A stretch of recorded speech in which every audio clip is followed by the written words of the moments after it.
Hello, Jamaica horse racing fans, and welcome to a special handicapping seminar taking a look at the second jewel of the 2024 United States Triple Crown and the Preakness Stakes, live from Baltimore, Maryland, at Pimlico Racecourse. Joining you here tonight, track announcer Pete Aiello from Gulfstream Park, and of course, ace handicapper extraordinaire Michael Kane from Caymanas Park. Michael, always great to catch up with you, and I get to finally talk with you about North American racing. We do it a lot off camera, but today the camera is on. Yes, indeed, Peter. And I must say that it's an honor, definitely an honor to be talking to you about your Triple Crown series. Of course, the second jewel of the Triple Crown, that's going to be the Preakness. And indeed, what about that Kentucky Derby?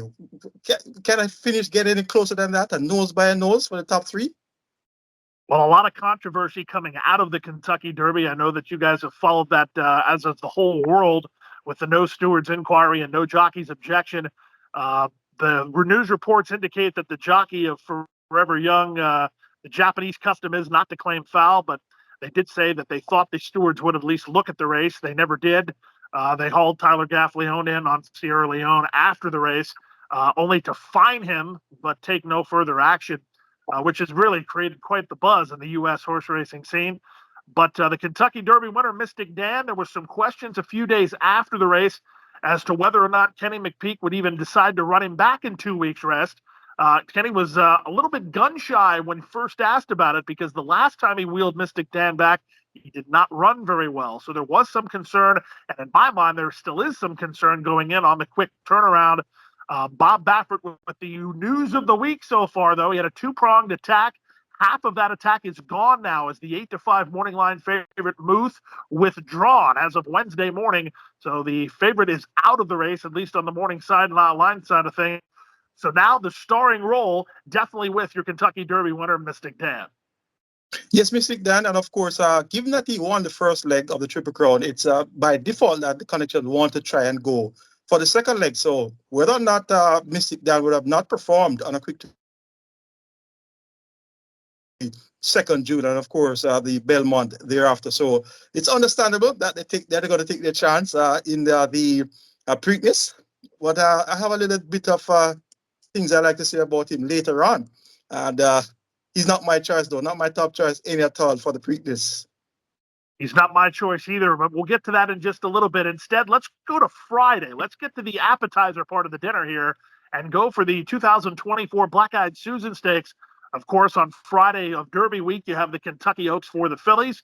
On the Preakness side of things, they have the Black-Eyed Susan for the fillies. Not quite as much purse money. We're running here for $300,000. It's a U.S. Grade 2.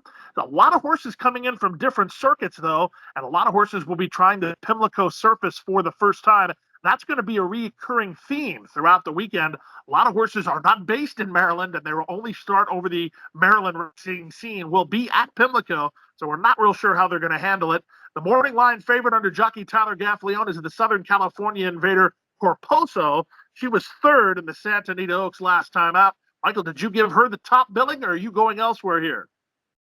No, I didn't, Pete. I didn't give her the top choice. Reason being, when I had a look at the PPs, she only won one race, which was by a nose. And that was in 138.3 at Santa Anita for a mile. And all out there to win by a nose. Even though she finished third in the Santa Anita Oaks, I think that she's still going to be a few lengths behind the principals here. The one that I like on top, though, is Recharge, number 8.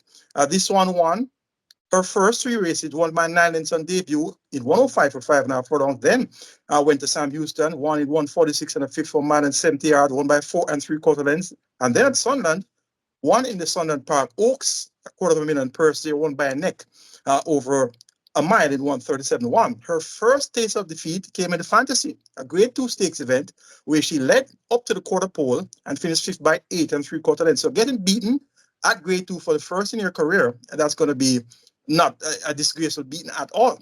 Now it's Joel Rosario. He picks up the mount for Steve Asmussen and Wilton Starbreds. I think that Recharge is going to be fully charged up for this, Pete, and I've made this one my top choice for the Black-Eyed Susan. Makes a lot of sense, Michael, especially when you're talking about losing the fantasy stakes. The winner of the fantasy stakes was Torpedo Anna. She came back to win the Kentucky Oaks. So when you're talking about losing to the horse who won the premier race for 3-year-old fillies so far this year, you're keeping pretty good company. Recharge also appears to have a positive form cycle. If you're looking at the buyer speed figures, she continues to get better and better and better and there's certainly nothing wrong with improving on the speed figure while losing. That's something that I quite like. I actually don't think Corposo will be favored, full disclosure, based on exactly what you said. She only has the one win. It was a slow maiden race on an off surface at Santa Anita Park. And she comes in for a connection that's not super high profile in Peter Urton. So I think the money might come for number 5, Gun Song, for trainer Mark Hennig. She's coming in from Gulfstream. Now, the thing about that is I think that her races at Gulfstream are a little bit souped up, as it were, as she got 2 giant speed figures, one of which winning by many in February before she went to the Gulfstream Park Oaks. She ran in the Gulfstream Park Oaks. She was okay. She lost to Ways and Means, who would come back to run no good in the Kentucky Oaks. She lost to the Jorge Delgado trainee Power Squeeze, who would come back no good to run in the Kentucky Oaks. She lost to Into Champagne, who would come back and run no good in the Kentucky Oaks. So that's really the theme of the Black Eyed Susan. It's kind of who's left standing and who the B horses are in the division, because Torpedo Anna's not coming back. But the horse that you like is Recharge, and the horse that I like is number 3, Lemon Muffin. Lemon Muffin broke her maiden at Oaklawn Park in Hot Springs. She did that in the Honeybee. She then lost twice to Torpedo Anna, and including a loss with Recharge ahead of her in the fantasy stakes that you mentioned already. She is the only horse, Michael, that's wheeling back in 2 weeks. She ran in Louisville at the Kentucky Oaks. She'll be back for Hall of Famer D. Wayne Lucas. I'll take Lemon Muffin. You'll take Recharge. We're both swinging against the likely favorites in Gunsong and Corposo. Who else did you use here? I actually used a Lemon Song, a Lemon Muffin, rather Lemon Muffin, my actual third choice. Had a look at that loss in the fantasy and the Kentucky Oaks. On both occasions, she was well behind. And notably, it's Flavian Pratt that picks up the mount for D. Wayne Lucas, and that's replacing the apprentice, the younger rider, that's Keith Asmussen. So Lemon Muffin really caught the eye somewhat. And that same horse you spoke about, Torpedo Anna, that's the one that has beat Lemon Muffin in her last 2 appearances. So interestingly, as you said, this one won the Honeybee Stakes as a maiden. So it's always great to see a horse that can release the maiden certificate among stakes companies. So Lemon Muffin, definitely one of my top choices. That's actually my third choice. Gunsong is the one I like as my second choice. Now, Gunsong, the fact that John Velasquez has stuck with this one for the 4th consecutive outing, and the fact that this one is stepping up from optional claimers to grade 2, and where she finished 4th in the Gulfstream Park Oaks, that's your home turf. And this one was up there with the pace all the way, and then we to finish 4th, 7 3/4 then. So Gunsong has good pace, has a good for the place to rider. Whenever you see John Velasquez in front, traveling easily, it's going to be hard to really get the better of him in deep stretch. So Gunsong, definitely one of the top selections here. As I said, Recharge, though, is going to be my top choice. Gunsong for second. Your top choice, Lemon Muffin, is my third choice. And the antipode's favorite, Corposo, is one I'm going to round off the field with. So I'm taking 8, 5, 3, and 7 as my order of preference for the Black Eyed Susan on Friday.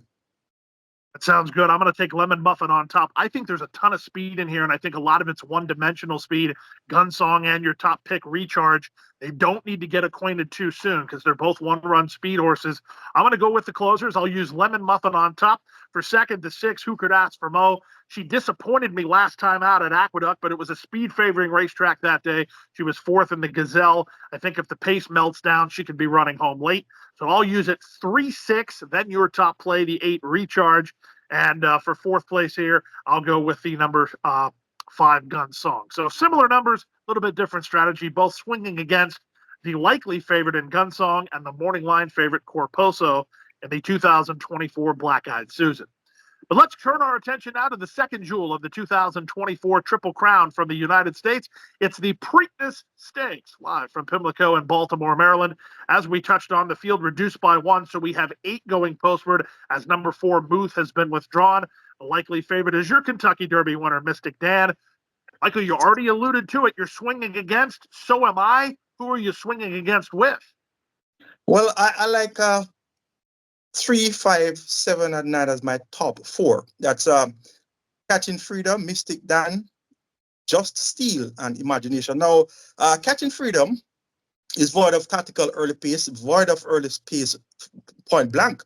But he always finds himself in the back of the pack, but he has a very serious late kick. So this Catching Freedom won the Louisiana Derby over 1 mile and 3/16, at the exact distance of the Preakness.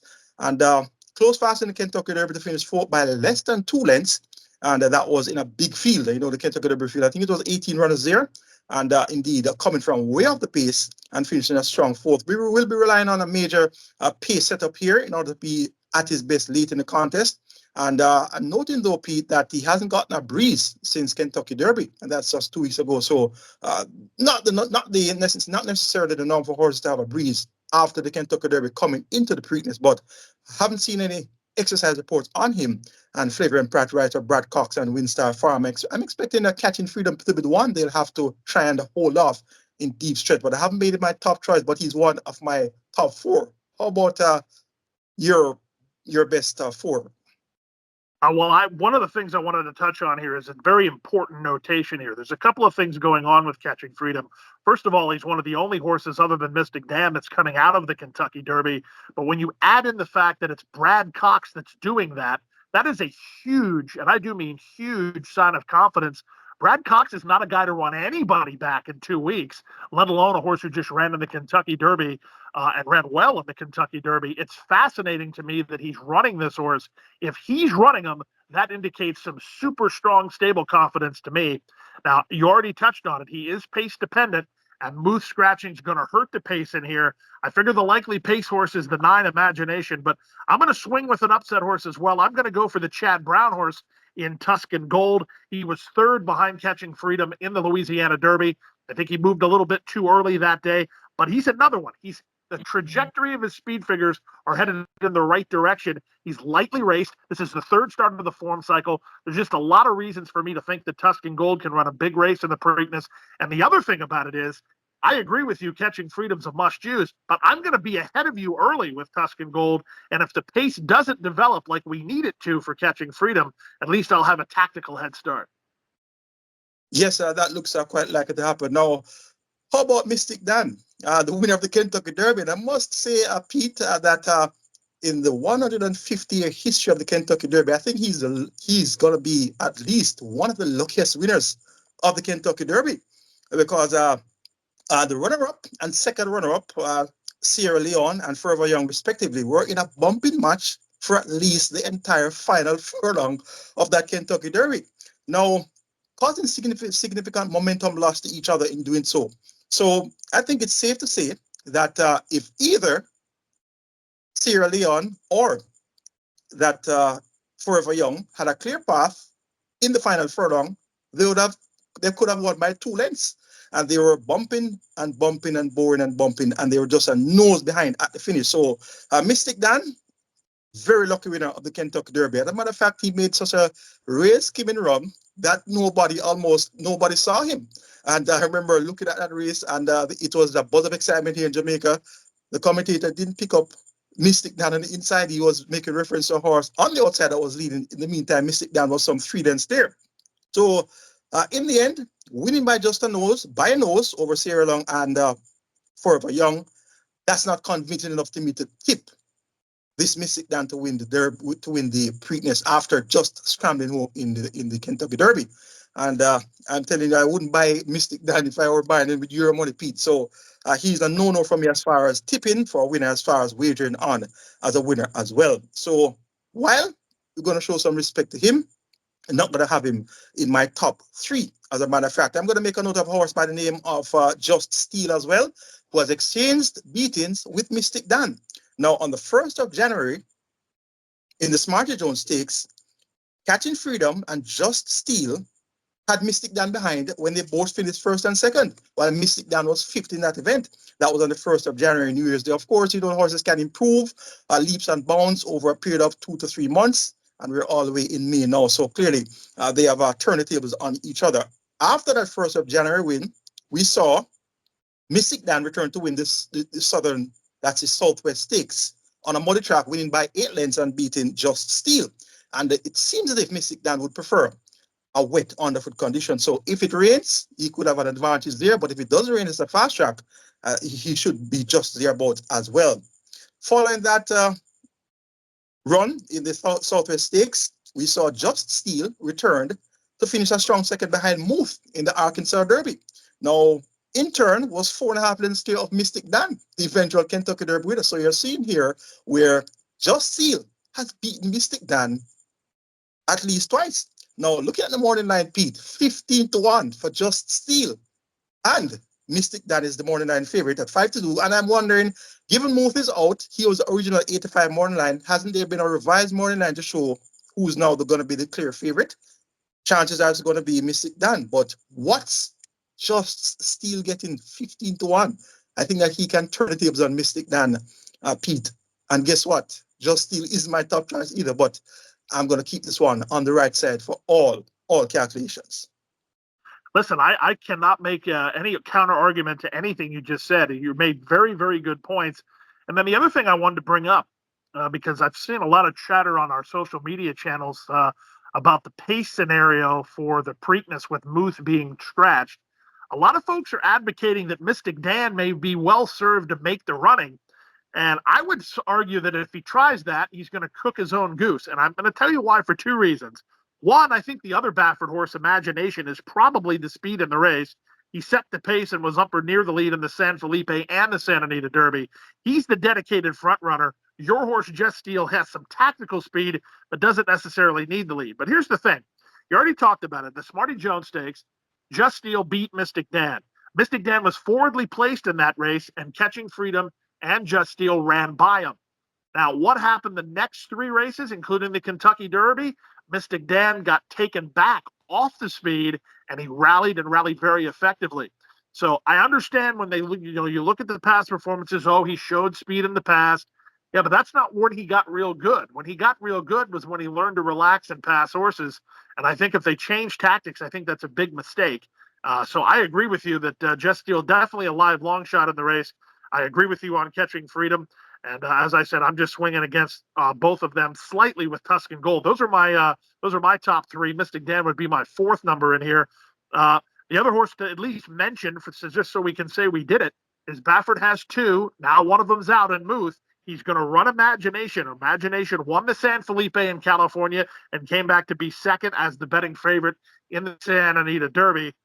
Bob was targeting this race with both of them. Frankie Dettori's going to ride. Is he a controlling speed threat from the outside? Yes, I think so, Pete. And that's where I'm going to tip my hat in the Preakness. That's going to be my top choice, Imagination. Now, Frankie Dettori riding here for Bob Baffert and Peter Bloom. Now, this is going to be the speed of the speed for me. Look at the workouts. He was working alongside Muth coming into the Preakness. On the 4th of May, that was Kentucky Derby morning. They both did 6 furlongs in 111.2, heads apart. And on the 10th of May, 6 days later, they both did 6 furlongs in 111 and 4/5 of a second. So with Muth out, and looking at the running style here of Imagination, Imagination is always up there in the top two, passing the half mile, passing the quarter pole, and passing the furlong pole. The only time that Imagination was worse than second in a race was on debut over 6 furlongs at Del Mar, where he finished second by 2 1/4 then. Subsequent to that, he has started 5 times, 2 wins and 3 seconds, and all second place efforts have been by a neck. So this is a game contender.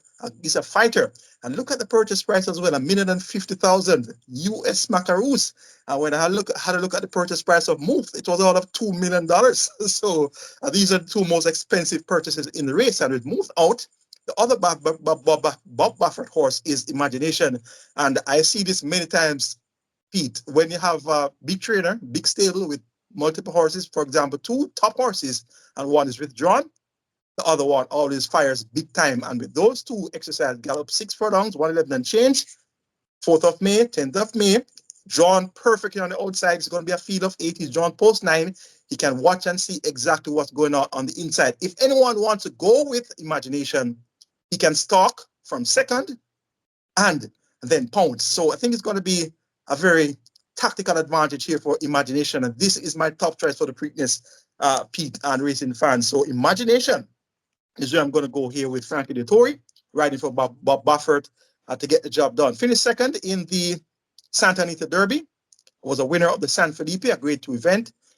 On both occasions, ridden by Frankie Dettori. So that's my top selection. And taking number 9, Imagination, over number 3, and that's Catching Freedom for third. Just Steel to turn the tables on Mystic Dan. And Mystic Dan, I'm expecting to run well, but not well enough to get the job done here after, as I said, that bumping match between Sierra Leone and the second runner-up, which was Forever Young. So he's going to be in here on a thread, so to speak. So imagination to make it a gate to wire in the Preakness. Imagination for Michael. Michael's going 9, 3, 7, and 5. Here in the U.S., from Gulfstream Park, I'm going to go with Tyler Gaffleone for Chad Brown on top. I'm going to go Tuscan Gold on top. I'll make it 8, 3, 7, and 5. Michael, always great to catch up with you. You can watch, wager, and win on all the action from Pimlico Racecourse at an OTB near you or at live at Caymanas Park. Of course, live racing and the Jamaica side of things as well. So look forward to some great racing this weekend and great to catch up with you. Definitely, Pete. Pleasure's all mine. Have a great day at the races. Good luck to everyone, and we'll see you at the races.